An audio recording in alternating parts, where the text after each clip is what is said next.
Hey world! Watch out world. Watch out world, because it's Everything's Relative podcast and we are here to kick your butt. Not kick your butt. I don't know why I said that. But I think I'm hanging out with my 7-year-old too much. No butt kicking here. But we are Everything's Relative podcast. I am your host, Eve Sturgis.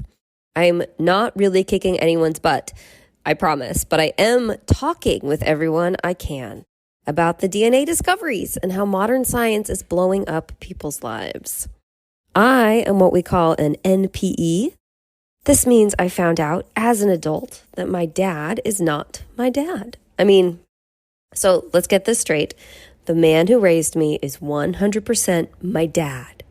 But it turns out, according to the DNA results of a test we all took when this all went down, is that he is not my biological father. That's a different guy. His name is Peter. So I'm an NPE. Are you an NPE? How about a DCP? What about an LDA? If this is your first time here and you don't even know what I'm talking about, don't worry about it. Hang out for a little while. It will all become clear. Did you notice that I was gone last week? Thank you, everyone, for your patience while Joy, my editor, and I just tried to get our ducks in a row. Y'all, I don't know if life is getting harder or if I'm getting older. We both know that you, me, know I am getting older. But what is going on? Because I feel like I cannot catch up. I don't want to sound like I'm complaining. I'm so grateful for my life. And I have a life that allows me to have a private practice as a therapist, and I can have this podcast, and I get to be present for my family. But lately, it's just like a lot of balls to juggle. Woo! Anyway, we're back. We'll see how it goes. Annette Becklund is my guest today. She is a licensed clinical social worker, and she is the author of Ancestry Discoveries, What Happens Under the Sheets Doesn't Stay There, and nationally board certified clinical hypnotherapist and heart-centered hypnotherapist. She is also a level 2 EMDR clinician. Annette is in private practice, consults and works with children and families, and has a specialty in autism and developmental differences. Primary concerns most families seek help for revolve around loss, anxiety, trauma, depression, and other mental health challenges. But on April 7th, 2018, Annette discovered that she had joined the club that nobody wants to belong to when she learned that her dad was not her biological father. Annette is an NPE, like me. She's been working with NPE clients, donor-conceived individuals, and those who are adopted with a whole new understanding of the search for connection, meaning, and identity. Annette facilitates workshops for NPEs on healing and nurturing the inner child. Annette presented on the topic of Ancestry Discovery at the NASW conference in Florida in 2019. She's published an article in the Florida Mental Health Counselor magazine called DNA Discoveries, What Happens Under the Sheets Does Not Stay There Forever. She has been published in the Journal of Integrative magazine on the use of weighted blankets and anxiety in mental health hospitals. Annette authored a chapter on understanding and treating autism in the Social Work Desk Reference by Oxford University Press. Currently, Annette keeps a blog and is speaking on the NPE experience while she continues to write. Annette is a provider for continuing education credits in the state of Florida. And now, she's a guest on this podcast. I had her come on. We talked about her book. It was a lovely time. I really hope that she and I get to become better and stay good friends. Okay, so every time I point to you, you say something cool, okay? Hey, Dallas, do you want to make a podcast? Yeah, sure. Spotify's got a platform that lets you make one super easily, then distribute it everywhere and even earn money. Wow, that's awesome. All in one place for free. It's called Spotify for Podcasters. And here's how it works. Spotify for Podcasters. I don't know how it works. It's okay. Spotify for Podcasters lets you record and edit podcasts right from your phone or computer. So no matter what your setup is like, you can start creating today. Cool. Can we set it up now? Yeah, and then you can distribute your podcast to Spotify and everywhere else podcasts are heard. Awesome. Video podcasts are also available on Spotify. With Spotify for Podcasters, you can earn money in a variety of ways, including ads and podcast subscriptions. And best of all, it's totally free with no catch. Wow. I'll download it right now.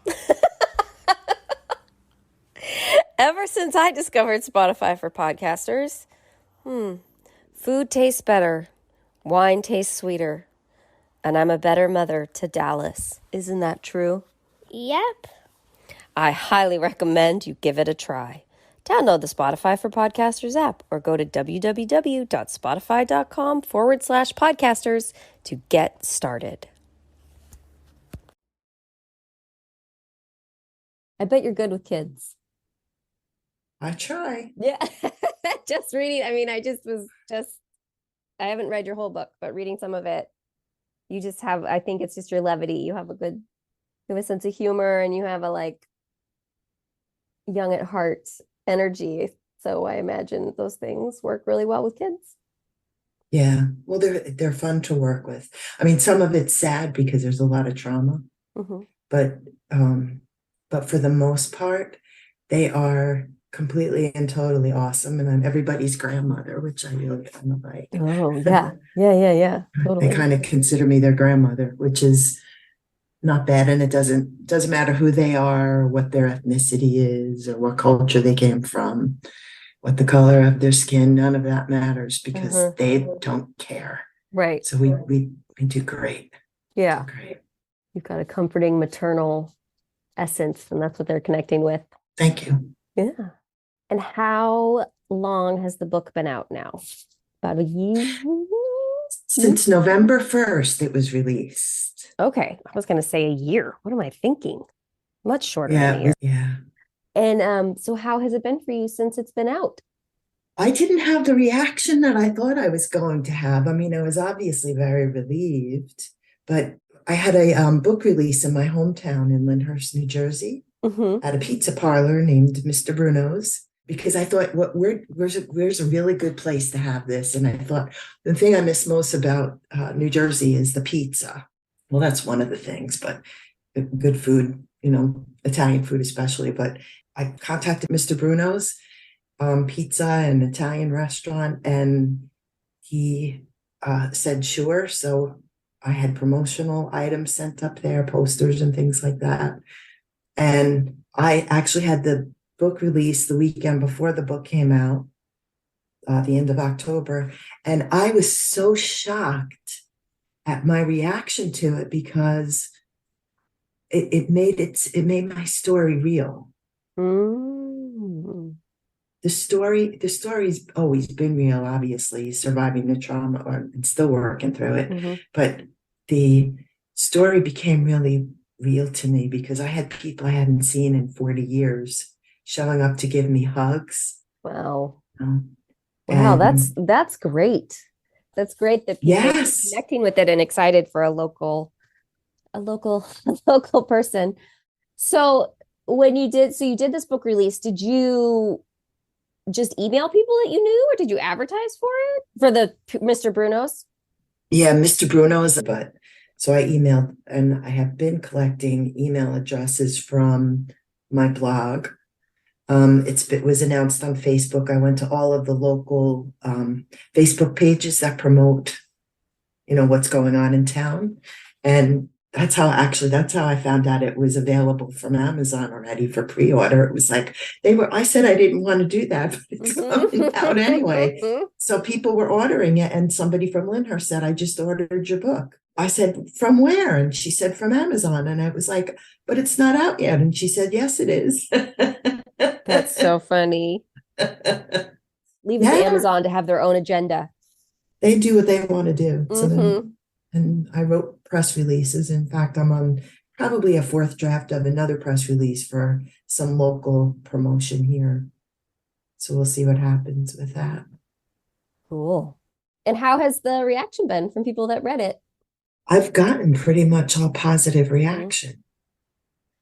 People have related to it. I've had a few people say they couldn't believe how honest I was. There was talk I mean, I heard that somebody was upset that I went to Lyndhurst because, we know people there. Right. And it was like, yeah, I know people there too. I know my people. Mm-hmm. Mm-hmm. But it doesn't, I really don't, I don't think I care how they feel anymore, my original family. Right. What do you think? So I haven't finished like as I said, have not finished the book. I feel like honesty is the best policy. But I already have an idea about what makes your book stand out from other DNA discovery memoirs. And I'm wondering what do you think makes your book stand out, or what do you think is different or interesting about your story? Not comparing to anybody specific, but above anybody else. Yeah, to be honest with you, I only read one memoir, and that was quite a while ago. Mm-hmm. And then I didn't want, and people had asked me, did you read this one? Did you read Danny Shapiro? No, I didn't read Danny Shapiro because to me, I just didn't want to. I said, no, but I read the reviews to see what people would, anything that was negative or could be perceived as negative. I looked at some of those to see, well, you want to avoid this or you want to avoid that. But so I couldn't really honestly tell you. In fact, I downloaded a bunch of books to read, but I didn't want to touch them while I was writing because I didn't want to be influenced by any of them. Mm-hmm. Yeah. Yeah. That's great. I mean, all that means to me is that like the things about this book makes it all the more authentic. But what struck me is that you're I hope nobody else is listening to this and comparing it to like another memoir, because I don't mean it like that. But what is so fun and refreshing about this is it's funny. Your sort of your humor just sparkles right through. And some of it is sarcasm and some of it is humor, maybe is too broad of a word for what I mean, but it's sassy. Maybe it's more, I should say, like you're sassy. And that's fun. And all the books are wonderful in different ways, but that was what jumped out at me right away. Yeah, I wanted it to have a bit of a humorous twist, and so there was only one person, and that was the woman that did my book designs. She helped me with the cover and helped me with the actual book layout. And I said to her, did it make you laugh at all? And she said, no. I said, what do you mean? She said, but I don't know your voice. I don't know your literary voice. She said, so I really didn't have anything to go by. So I'm glad to hear that you thought so, because you and I have never really even talked except for some text messaging back and forth. Yeah. Oh yeah. No, that's very interesting. I'd be interested to know how that person reads things in general. But no, I mean, it's more fun now that I'm talking to you right now. And I'm like, oh, we're talking about New Jersey. Like, why didn't I even think about that it would be in this sort of also with a New Jersey lilt to your voice and things like that. Makes it fun. And one thing, since what we do here is generally talk about people's NPE stories, and you kind of jump into it pretty early in your book about what happened. Just from a basic what happened perspective, your friend had a sort of NPE experience, right? And she found out there was a sibling. And so you went with her, but then that's what triggered you to do a DNA test, right? Yes. You thought like, oh, this is so fun and weird. Like this person has a sibling and that's bizarre. And yeah, maybe I'll get one too. Yeah. Yeah. And then, yeah. Oh man. And that's when she said, yeah, you'd be lucky because your sister's soul is not. Right. Right. Like maybe you'll have a better sister. So that's what unearthed all this. Do you think that you and I know about data? So some of this is going to be skewed, but in your experience, do you feel like people with more complicated or dysfunctional or traumatic childhoods are more upset by DNA discoveries than people that had a quote unquote functional or happy family life? No, I think it's icing on the cake, for first of all, anybody that I've ever worked with in any kind of treatment who had an NPE discovery, usually there's trauma from childhood because again, they're older. By that time you've lived life. Trauma is definitely defined by the person who's experiencing that trauma. So I had thought about that too. Would it be any different? I know my editor said to me, "You're so far ahead of the game." And I said, "Why?" He said, "Because you did I don't know if I believe this either, because it doesn't feel real to me." He said, "You did the work. You're at an advantage here." And it was like, well, in some respects, yes. And that's why I was very minimally involved with doing too much in terms of counseling or anything like that, because I knew I needed to work on my stuff 1st before I could be fully present. And I think that the people who have these traumas growing up, whatever those traumas happen to be, I do believe that there was probably some pre-birth trauma attached to just about everybody. So that happened, right, prior to birth. And just moving right along, people who had happy childhoods. I mean, technically, I had a great dad. I adored my dad. right. And my childhood wasn't completely crappy. I had to really set up some of what was going on in Ancestry Discoveries, because people needed to know really what that other part that I was constantly had inner conflicts about. Like we traveled. I did a lot of traveling with my parents. My mother was in the travel business. So we used to go on cruises. And I mean, I was in South America when I was in 6th grade. I went to Haiti. I went to and that was before Haiti was really built up and was commercialized. And then, I mean, I don't know, it's not as big a vacation spot anyway, but I was there. I was doing things. Gosh, we went to all different kinds of places. Yeah. So, I we think did a that's lot of important traveling. to mention that, like, I mean, and really that's a dynamic or like fully rounded family life is going to have lots of good times as well as bad times. Right. But so often when we're setting up these stories, it's important to talk about all the difficult parts. When you find the families that are picture perfect, and I know from being in, sitting across from someone who is struggling through that they're not picture perfect. No one is picture perfect. And I think anybody, listening to this who falls into that category of having had a happy, lovely childhood and then having a DNA discovery and feeling traumatized, I'm sure there's its own color, brand, and flavor of the trauma of having your perfect, wonderful childhood just crumble. Right. Like yes. the vision of and your identity of what was going on, or your understanding of what was going on, just dissolve before your very eyes with the results of a DNA kit. Yeah.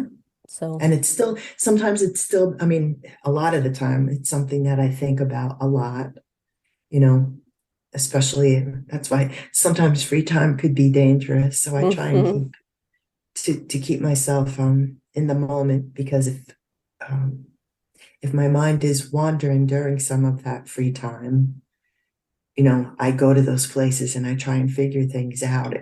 And I lose sleep over it.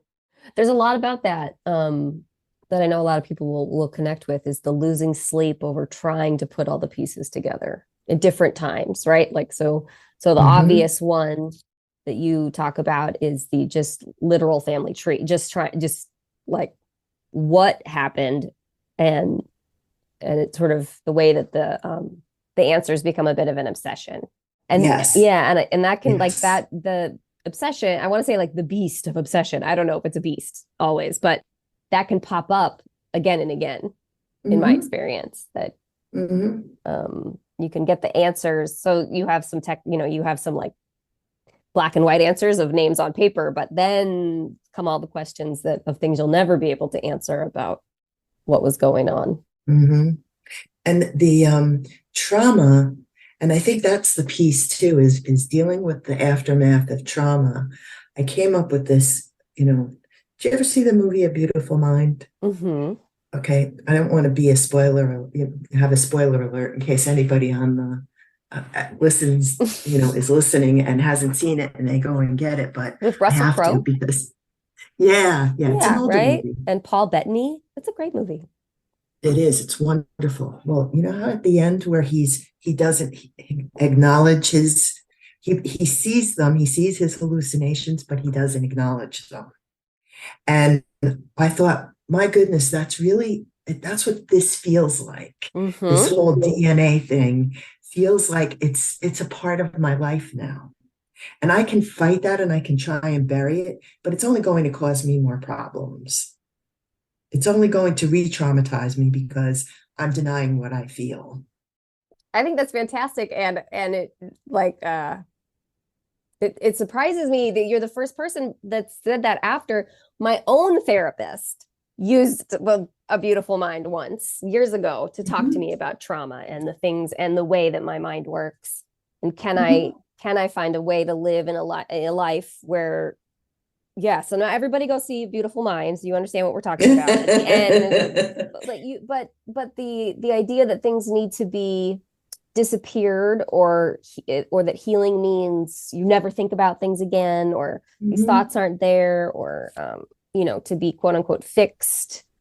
We may have like a limited understanding of what those ideas mean, and that movie illustrates a lot what it means to be healthy Yeah, with all the parts of you, accepting all the parts, right? that's the visual for me. I keep Mm-hmm. thinking, so I'm going to, it, I stop fighting it and then I'm able to function better. I've accepted it. I guess I've moved into some acceptance there. And not that I don't get angry and not that I, don't get sad and depressed over it, but that's part of my existence now. So it walks along with me. Mm-hmm. I don't hate it because it's part of who I am, but it's there and I don't have to pretend that it's not there. Right. Right. It's the having to pretend that can exhaust us, exhaust Yeah. me. Having to pretend is exhausting. I'm speaking for Yeah. myself. Do you have a favorite part of your book? Yeah. The cemetery.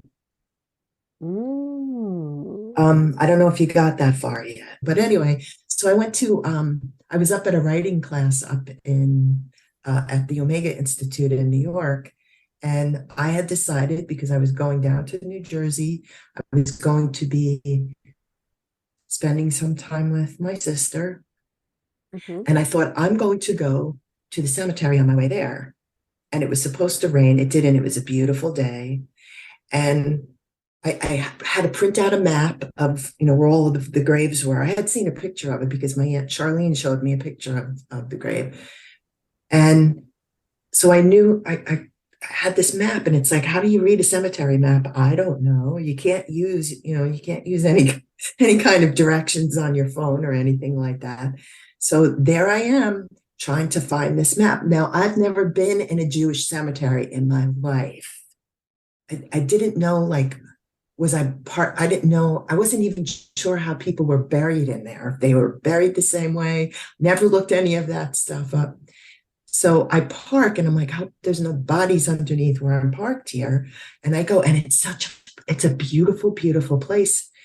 So I walk and I got this map and I can't see because I don't have my glasses in the car. So I'm doing this with the paper. I'm scrunching the paper around, moving it around. And I look up and I was right in the right vicinity and there was a deer standing there. Oh. And the deer and I locked eyes and I was talking to it and I was going to get my phone out to take a picture because I thought nobody would ever believe this. I took the time to talk to the deer and the deer ran away. I asked the deer, are you showing me where to go? And sure enough, the deer was standing right there. No. Yes, Come on. yes. Wow. Yeah, I mean, gosh, Carl Jung would have a lot to say about that, Yeah. And right? then, yeah, there's some more symbolism with that deer too. But when we were looking for my aunt's house, we went to visit for dinner. We were going to have dinner with them when we were up in New Jersey. And the GPS took us to the wrong street. And she said, yeah, everybody had that problem. But Mm-hmm. anyway, so there it is. And my husband says, Annette, there's a deer on the front lawn. So we stopped, and yeah, then the cameras came out because it was getting dark. And I said, there's not a deer, there's 20 deer out there. Oh. And this is in like a small little retirement community where there's no lawns. They're postage stamp lawns, but evidently a lot of deer. So we got to see the deer. But anyway, so yeah, going to the cemetery and seeing the deer, and then having a conversation, because nobody was there. They were in the older part of the cemetery. I brought little angel rocks with me to leave on all of the stones, because Jewish people leave pebbles on the stones when they go to the cemetery, on the gravestones. And so I sat on my father's lap.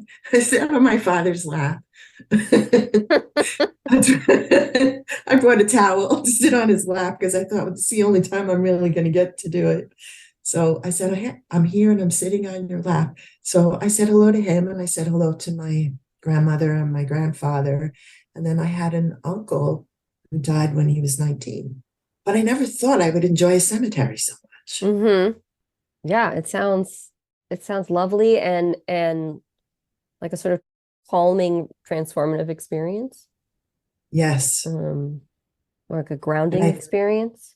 Very much so. And I felt like I said everything I needed to say, and I promised I would come back again. But for whatever reason, it was very healing to go there. So if anybody is thinking about it, that means you might be ready to go. And when you're ready, then yeah, go, because there is some closure in that. Interesting. Yeah. I'd be interested to hear from other people if they felt like visiting a cemetery provided that for them. People talk about it, as you know, but I wonder, that's interesting to me. I never thought of it that way, as a place for grounding, for healing, something sort of ethereal about deer, a deer leading the way. Like, it's all just, that's lovely. Yeah. Yeah.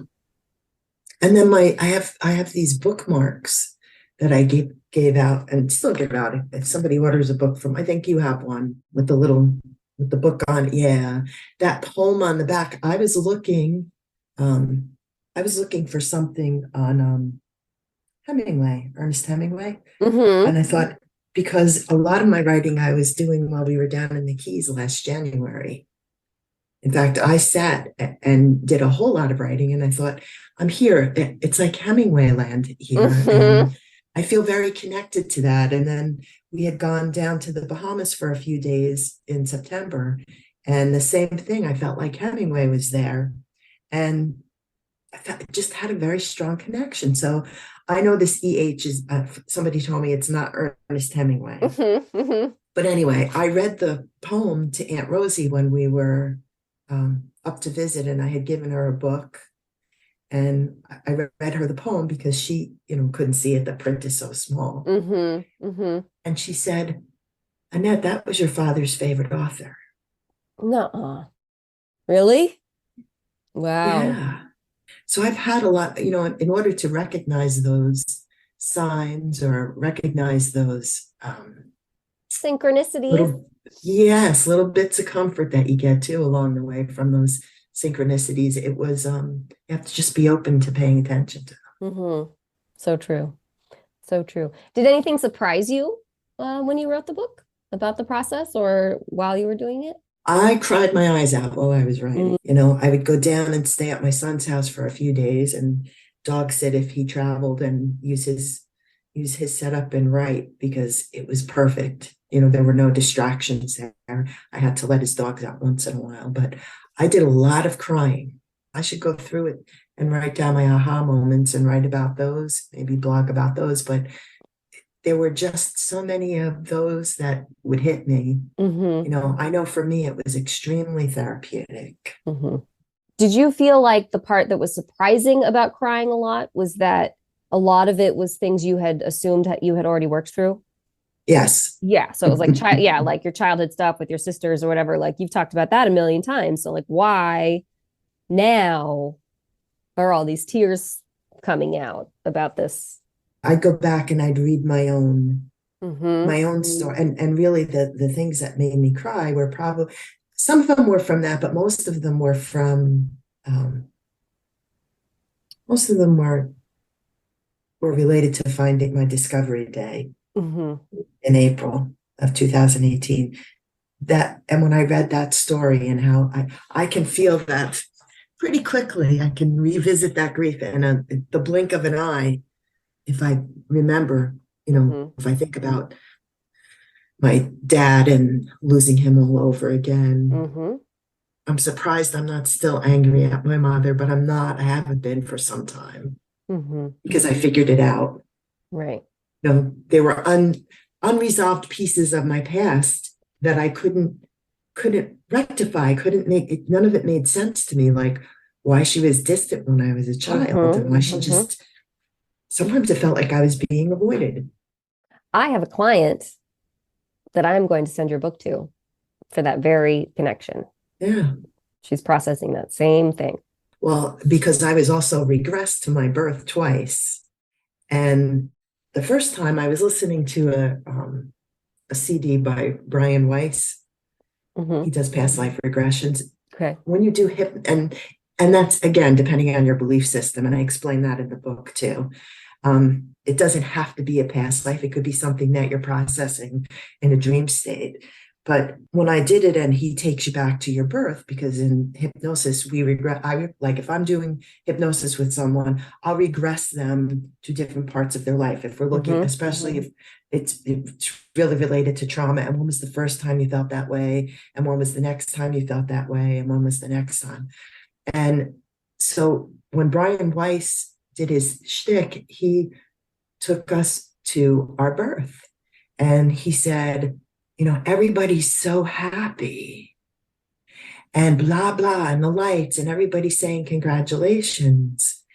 And, there's a bustle in the delivery room. And I remember feeling this overwhelming sadness. And it's like, why isn't my mother happy? My mother's not happy. She's not happy at all. That was an aha moment. What were you hoping for when you wrote this book? What's your goal with it? Well, the first goal or putting was it out to into the help world. myself. Putting it into the world. Yes. So, right. First was to help myself, and then also if it helped other people to gain validation, and if it taught people something. One of the reviews I was reading said that somebody actually had realized that a client who had explained this whole situation 2 weeks before, or several weeks before, he never grasped how traumatic it was. And he was sorry he didn't grasp that, because he would have been a little more attentive. So I was hoping for that too. I think, I'm pretty open with that. I've gotten a lot of people who've contacted me, asking me questions, asking for help. I really had hoped it would help as many people as it possibly could. Yeah, validation is so powerful, and education is so necessary for clinicians, right? For everybody, but clinicians so much. Well, here's the question. So your book is called Ancestry Discoveries. What happens under the sheets doesn't stay there. Yes. How did you come to that? Only because I just imagine that it was a decision at some point about putting what happens under the sheets doesn't stay there. I feel like it was like this, like a little bit risque. So was there a decision in that, or you always knew you were going to call it that? I don't remember when I decided. I heard my mother say, whatever you do if you're doing it, I hear her in my head going, if you're going to do anything with business, have it start with the beginning of the alphabet. And I thought, well, if somebody's looking up Ancestry, the book might pop up in a search engine for them too. Yeah, you've got the SEO handled. Yeah. Right. And then what happens under the sheets doesn't stay doesn't stay there was just like, yeah, you can't keep it. What's with the A, what's with the secrets? B, I think most anybody that I've talked to goes, what a great title that is. Yeah, it's catchy. Yeah, come up with that one. I was gonna say it's catchy. It's not catchy. It's catching. Like it hooks you. It hooks you. It's like, oh, this is not your average. Just because it's still, we talk about it so much, but it's such a nod to the fact that I imagine you could have put this book out and never, without a statement like that, and without even mentioning sex, right? And people would still be, there's lots of people that would still be moved and shocked and inspired and traumatized by all those things, by the story. But the thing we keep not talking about is that this is actually about your mom having sex and your dad having sex and your other, like your birth certificate dad having sex. This is a lot about sex. Like, yes. Sheets is sex. I don't know anybody that might suggest the subject is mundane or not that big a deal anyway. But the reason it's maybe gets us in a deep place is that it's all about sort of some of our most like primal realities. Mm-hmm. Yeah. And actually, I think what happens under the sheets doesn't stay there would actually apply to anyone. It doesn't have to be someone who's an NPE. Yeah. Oh, sure. My end line, which I started to put on the end of things is, here I repeat the Ancestry just got, what happens under the sheets doesn't stay there. And I'm proof of that. Yeah. The truth will find its way out. Yeah. Yeah. Do you have clients in your practice now who are coming from the NPE world? Mm-hmm. Yes. You do. And that was a decision too, because it was like, okay, I think I'm ready now. Mm-hmm. The book helped me to ready myself for that. And then, as I said, I was so overwhelmed with love. It was almost like on some level, I must have felt like I didn't deserve it. I just was so overwhelmed by the love and support that my community from, when I was that little girl on the cover, came to give me. It was just incredible. And my new sister was there, and my new brother-in-law, and my cousin came, my new cousin, so it felt like like my two worlds collided, and it was a really nice collision. Mm-hmm. And then, I actually got back into therapy myself to work on those overwhelming feelings and the fact that it's real. Mm-hmm. Yeah, this is real. One thing that's really fun, and I like it when any book has this, but for anybody wanting to see visually an example of genetic mirroring, but the photographs at the end of the book are amazing. And you were so cute. But I was just looking through those right before we talked, and I don't want to give anything away, but it's interesting how I don't know what the opposite of genetic mirroring is, but the non-genetic mirroring of you with your parents, and I guess I'm speaking about this from personal experience, and I'm projecting it a little bit onto you, but that you're allowed. A lot of people feel, including myself, is like, it's not that big a deal until you see the other parent, until you see where the actual genetic connection is. And then the bomb doesn't drop when I look at the pictures of you and your birth certificate and mom and dad.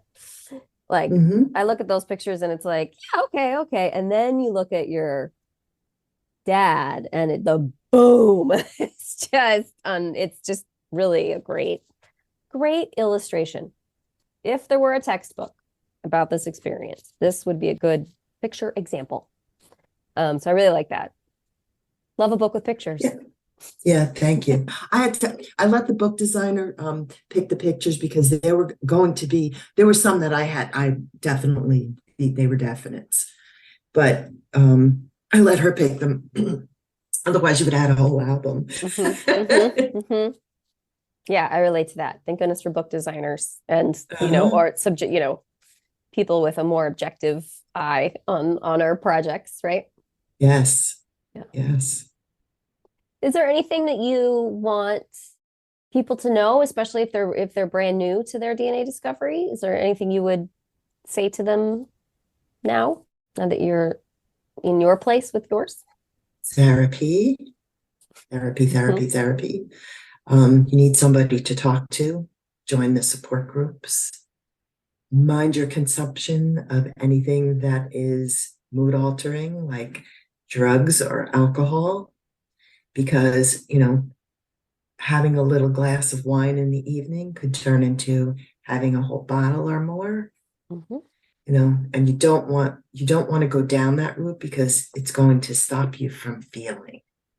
And somebody listened to another podcast and heard me speak those words a long time ago.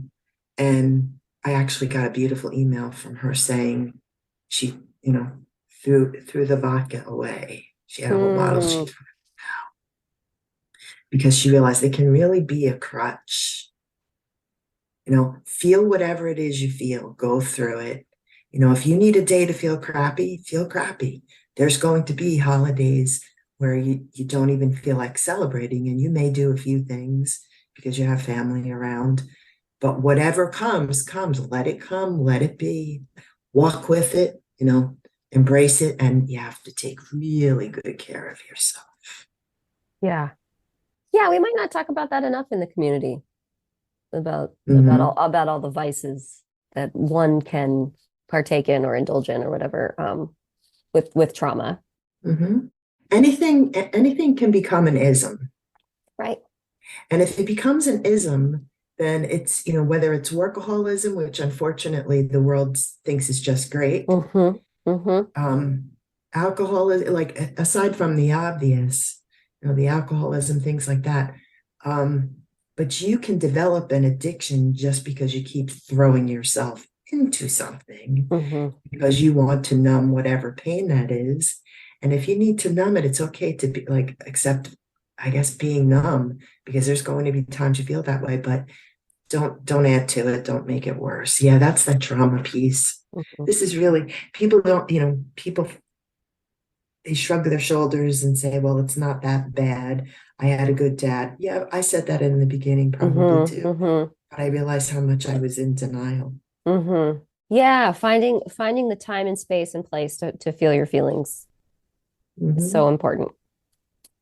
I forgot to mention, since you Hmm. brought up joining the support groups, that at the back of your book, you have an excellent list of resources for anybody, just in case you do read this book and then find yourself with that question at the end of the story about where to go next.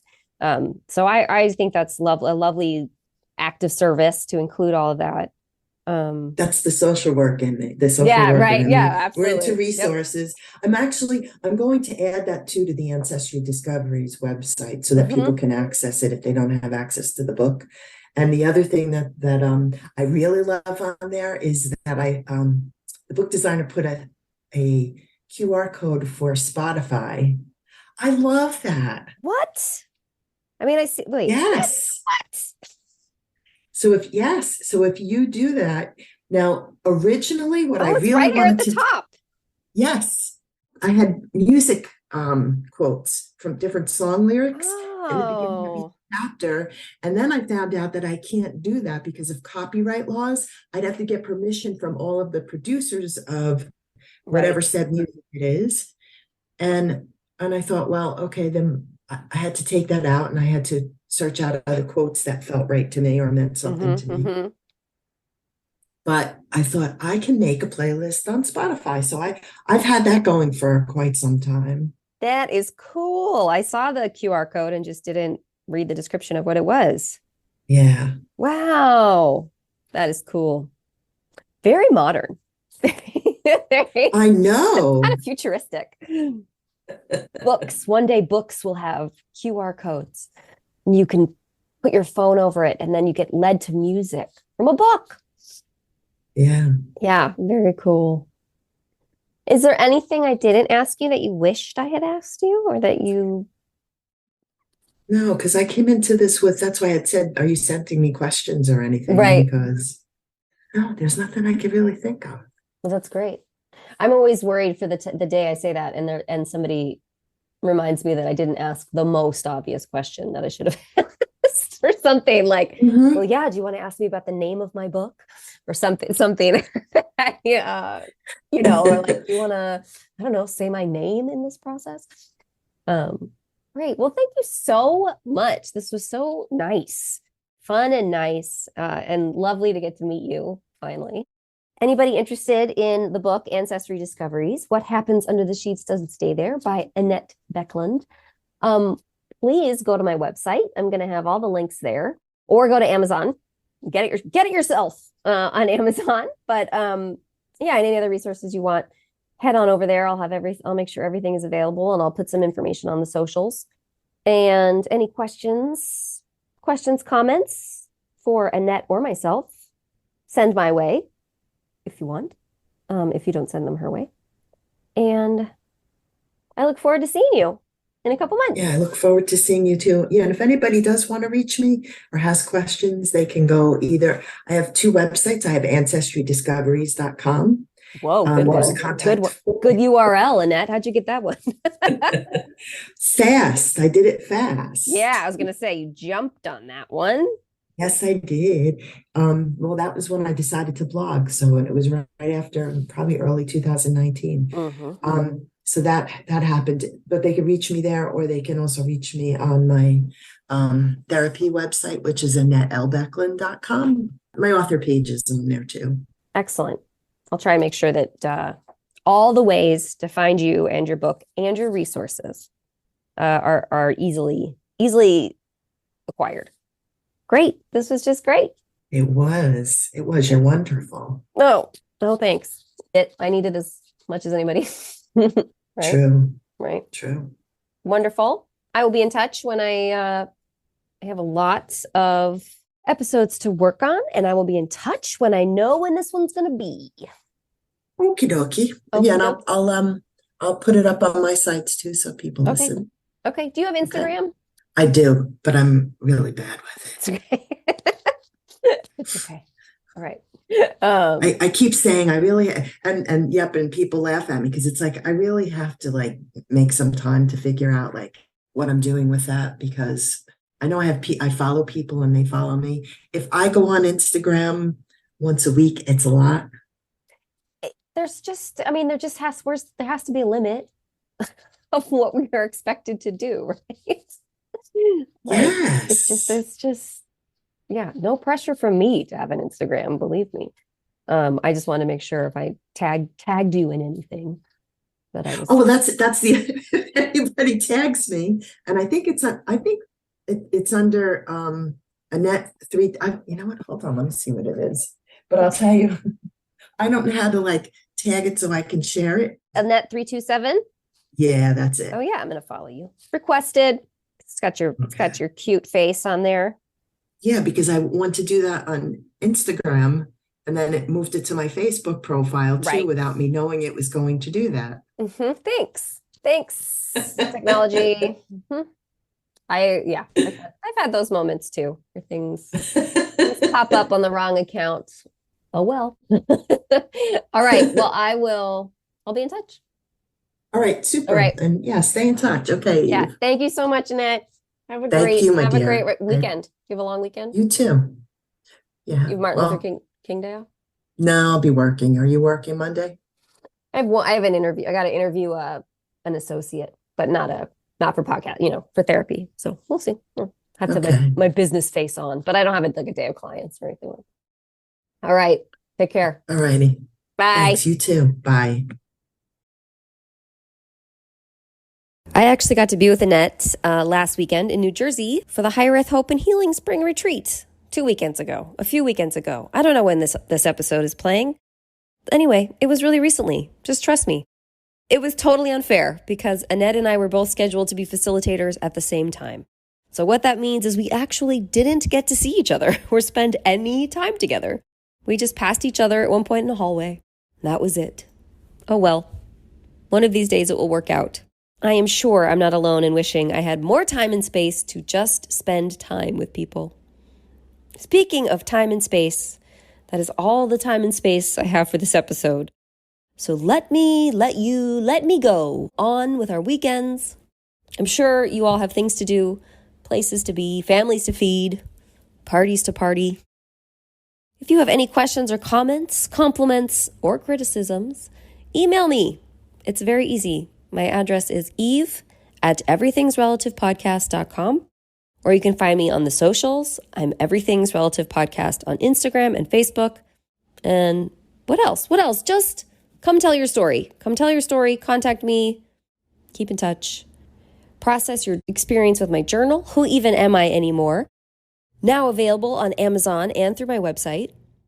And look, no matter what's going on, don't be a stranger. It's warming up. Put on some sunscreen, wear a hat. Don't forget to tie your shoes. I'll see you next time. Bye-bye. Everything's Relative with Eve Sturgis is produced by Eve Sturgis and Kaylin Egan and edited by Joy Rumel. Logo designed by Ivy McNally, and music is used with permission from Goodbye the Band. Eve is a licensed psychotherapist, but her podcast episodes are not therapy sessions.